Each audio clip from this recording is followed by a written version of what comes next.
आज सासू माँ की तेरहवीं है। मेहमानों के बीच उदासी ओढ़कर नकली आंसू बहाते हुए बहू संजना अब उगता गई थी। एक ननद को छोड़कर बाकी सभी मेहमानों जा चुके थे। अब उसे इंतजार था सास की विरासत में छोड़ी हुई चीज देखने का। उनकी अलमीरा के चाबी की जानकारी केवल ननद मीना को ही था। उसने सबके सामने अलमीरा खोली। सामने ही लॉकर की चाबी और एक कागज का पुर्जा पड़ा था। मीना ने माँ का लिखा हुआ संदेश पढ़ा। माँ ने अपने जेवर इकलौते पोते और बेटी के नाम किए थे। कैश रुपये पर बेटे का अधिकार था। उनके सभी नए पुराने कपड़े गरीब महिलाओं में बांट दिए जाने का जिक्र था। एक सिलवट पैकेट था जिसके ऊपर एक पिन किए हुए कागज पर लिखा हुआ था, यह पैकेट बहू के लिए है, लेकिन वो इसे अपने बेटे मेरे पोते अनुज की शादी के 1 वर्ष बाद ही खोल सकेगी। मेरी अंतिम इच्छा के अनुसार तब तक यह बैंक के लॉकर में रख दिया जाए। बेटे ने वह पैकेट बैंक के पाकर में रखवा दिया। दिन गुजरते गए। 6 महीने बाद अनुज की शादी हो गई। सगाई पहले ही हो चुकी थी। बहू आराधना के घर में आते ही संजना ने कुछ राहत महसूस की।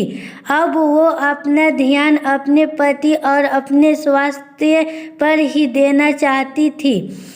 वह बात बात पर बहू को निर्देश देती, लेकिन आराधना उसके कहे को एक कान से सुनकर दूसरे से झटक देती। सास की कही हर बात का उल्टा जवाब देती। धीरे धीरे उसने सास को रसोई से बेदखल कर दिया। समय गुजरता रहा और संजना हालात से समझौता करती गई। अब पुराना संयुक्त परिवारों का जमाना नहीं रहा। तब सास बहू पर हावी हुआ करती थी। आज की बहुएं सास को अच्छा होने का मौका ही नहीं देती, बल्कि ऐसा माहौल पैदा कर देती है जिससे उसे बुरा साबित किया जा सके और मौका मिलते ही पति को लेकर उड़ जाती है।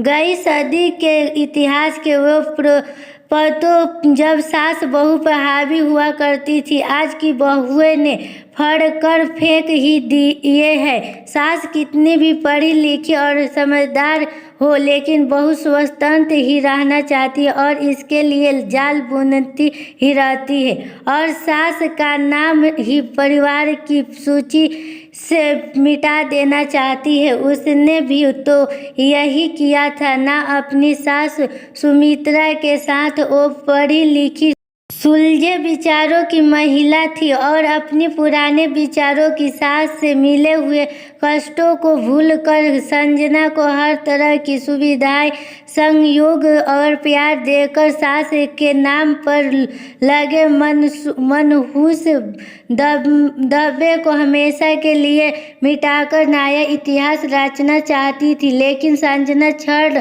भर भी खुशी ना दे सकी थी। उसे सास की बहुत याद आ रही थी। तभी सामने लगे कैलेंडर पर उसकी निगाह पड़ गई। 2 दिन बाद ही बेटे बहू की शादी की पहली वर्षगांठ है। सास की वसीयत के अनुसार 1 साल पूरा हो चुका था। तीसरे दिन ही वो बैंक जाकर लॉकर से अपने नाम का पैकेट निकलवा कर ले आई। मन उछल पुछल मची हुई थी कि आखिर उसे सास ने क्या दिया होगा। बेटे बहू के इधर उधर होते ही उसने वो पैकेट खोल दिया।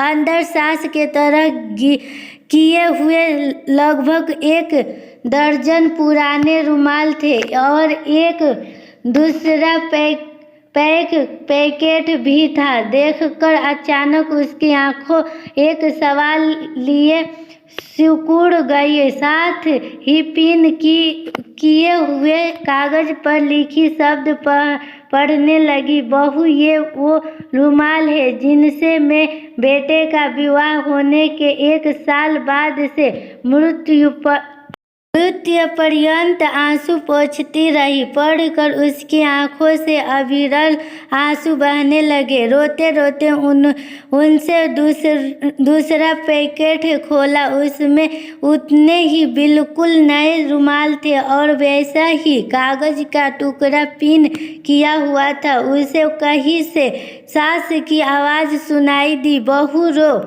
रही हो ना, ये रुमाल तुम्हें अपनी अंतिम सांस तक आंसू पोंछने के काम आएंगे। और उसने एक रुमाल उठाकर अपने आंसू पोंछ लिए।